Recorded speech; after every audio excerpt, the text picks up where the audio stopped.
போய் வந்துட்டு 7 ஆண்டுகளுக்கு வந்து விடுதலை பெற்று விரும்பி சேர்ந்த இந்த சுதந்திரத்தை நாம் தவறவிட்டிருக்கிறோம். நம்மளுக்கான உரிமை கிடைக்கவில்லை. அதற்காக நாம் பல முறை போராடியும் மத்திய அரசு நிறைவேற்றவில்லை. இதை வலியுறுத்தி கண்டன மோட்டார் சைக்கிள் போராளிக்கு நாம் வலுப்படுத்துவதற்காக இந்த நிகழ்ச்சியை நடத்தி கொண்டிருக்கிறோம். குறிப்பாக சொல்லப்போனால் ஆண்ட கட்சிகளும் ஆளுகின்ற கட்சிகளும் இதை பற்றி கவலைப்படாமல் மாநிலம் வந்து ஒரு கொடுக்காமல் அவர்கள் அரசியல் பற்றி கொண்டிருக்கிறோம். நாமவே மக்களாகவே இறைக்கு வந்து இந்த அறப்போராட்டங்களை நடத்தி கொண்டிருக்கிறோம். அதற்கு வந்திருந்த உங்கள் அனைவருக்கும் எனக்கு நன்றியை தெரிவித்துக்கிறோம். ஏன்னு கேட்டீங்கன்னா இன்னைக்கு கட்சிகள் நிறைய இருக்குது. அவர்கள் வந்து என்ன செய்யறாங்க, நம்மளுக்கு மாநிலத்துக்கு உரிமை இல்லை, இந்த சட்டமன்றத்துக்கு உரிமை இல்லை அப்படின்னு ஒவ்வொரு ஆண்டும் ஒவ்வொரு தேர்தலையும் சொல்லிட்டு ஆட்சி அமைச்சிருக்கிறாங்க. தவிர அவர்கள் உண்மையா இந்த மாநிலத்திற்கான உரிமையை பெற வேண்டும் என்ற முழு மூச்சோடு போராடினா கண்டிப்பாக மத்திய அரசு நமக்கான உரிமையை கொடுக்கும். அதை இவர்கள் கேலி கூத்தாக்கி கொண்டு இருக்கிறார்கள். ஏன்னா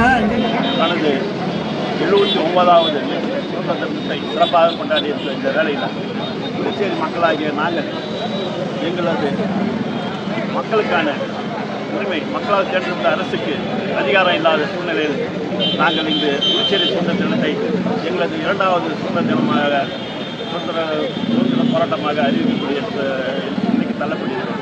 ஏனென்றால் மக்களால் தேர்ந்தெடுத்த இந்த அரசுக்கு போதிய அதிகாரம் இல்லாதனால் இன்றைக்கு மாநிலத்தில் இருக்கக்கூடிய இளைஞர்கள் வேலைவாய்ப்பின்மையும் வயது தளர்வு மற்றும் நிதி ஆதாரத்துக்கான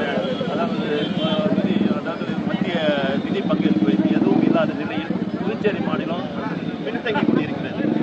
எங்களது முன்னோர்கள் விரும்பி புதுச்சேரியை பிரெஞ்சு அரசாங்கம் விடுதலை பெற்று விரும்பி இந்திய அரசாங்கத்தில் இணைக்கப்பட்ட பிறகு எங்களது மாநிலம் ஒரு பரிசோதனை பூர்வமாக மத்திய அரசு ஆண்ட கட்சிகளின் அதாவது மத்திய அரசு ஆண்ட கட்சிகளுக்கு ஒரு பரிசோதனை பூர்வமாக தான் அவரது புதிய சட்டத்திட்டங்களுக்கு அதுக்கு தேவையான ஒரு வழிவகை செய்யக்கூடிய இடமாக இந்த புதுச்சேரியை மாற்றி அமைத்துக் கொண்டிருக்கிறார்கள். அதை வன்மையாக கண்டிக்கிறோம். அதே நேரத்தில் இங்கு இருக்கிற கட்சிகள், ஆண்ட கட்சிகளும் சரி ஆளுகின்ற கட்சிகளும் சரி புதுச்சேரி மாநிலத்துக்கு உரிமையை பெற்றே தீர்வோம் என்று 16 முறை புதுச்சேரி சட்டமன்ற தீர்மானம் போட்டு மத்திய அரசுக்கு அனுப்பியது. இதுவரை எந்த ஒரு மத்திய அரசு அழுத்தம் கொடுக்காமல் வெறும் கிடைத்திருப்பதை வேடிக்கை பார்த்துக்கிறது வருந்தத்தக்கது. இவர்கள் ஒவ்வொரு தேர்தலின் போதும் ஆட்சிக்கு வரும்போது நாங்கள் ஒரு காலத்தில் ஆட்சிக்கு வந்தால் புதுச்சேரி மாநில அரசின் பெற்றே தீர்வோம் என்று வாக்குறுதி மக்களை ஏமாற்றி ஆட்சி அமைத்து, ஆனால் அதற்கான முன்னெடுப்பு எடுக்காதனால் இன்று பொது அமைப்புக்காக நாங்கள் இதை முன்னெடுத்து சென்ற மாதம் புதுடில்லி போராட்டம் இது புதுச்சேரி சுதந்திரத்தை புறக்கணித்து நாங்கள் ஒரு வீதியில் இறங்கி போராட்ட நிலைக்கு தள்ளப்பட்டிருக்கிறோம். அதை ஆளுகின்ற அரசும் ஆண்ட அரசுகளும் வேடிக்கை பார்க்கக்கூடாது. மக்களுக்கான உரிமை பெற்றுத்தொழில் அவர்கள் முன்னெடுப்பு காட்ட வேண்டும். நாங்கள் அவர்களுடன் சேர்ந்து போராட தயாராக இருக்கிறோம். இருந்தாலும் அவர்கள் இதை வேடிக்கை பார்ப்பது வருத்தத்தக்கது.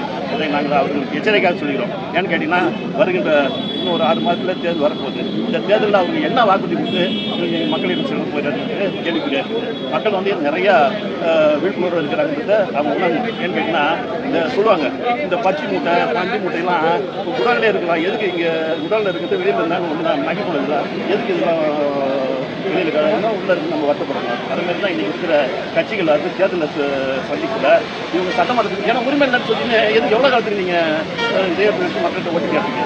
நீங்கள் சட்டமன்றத்துக்கு போகிறது தான் போகிறது தான். அதனால் மாநில அந்தஸ்து பெறுவர நீங்கள் தொடர்ந்து 6 மாதத்துக்கு போராடி மாநிலத்தை அரசு தேர்தல் சந்தித்து இந்த வேலை கேட்டுக்கிறோம். அதற்கு நாங்கள் உறுதுணையாக இருக்கோம். எல்லாம் நாங்கள் போராட தயாராக இருக்கோம். அதுவரை நீங்கள் தேர்தலை புறக்கணித்து மக்களுக்கான உரிமை பெறும் வரை எங்களோடு சேர்ந்து போராடுங்கள் என்று நாங்கள் அவர்களை அழைத்திருக்கிறோம். நன்றி, வணக்கம்.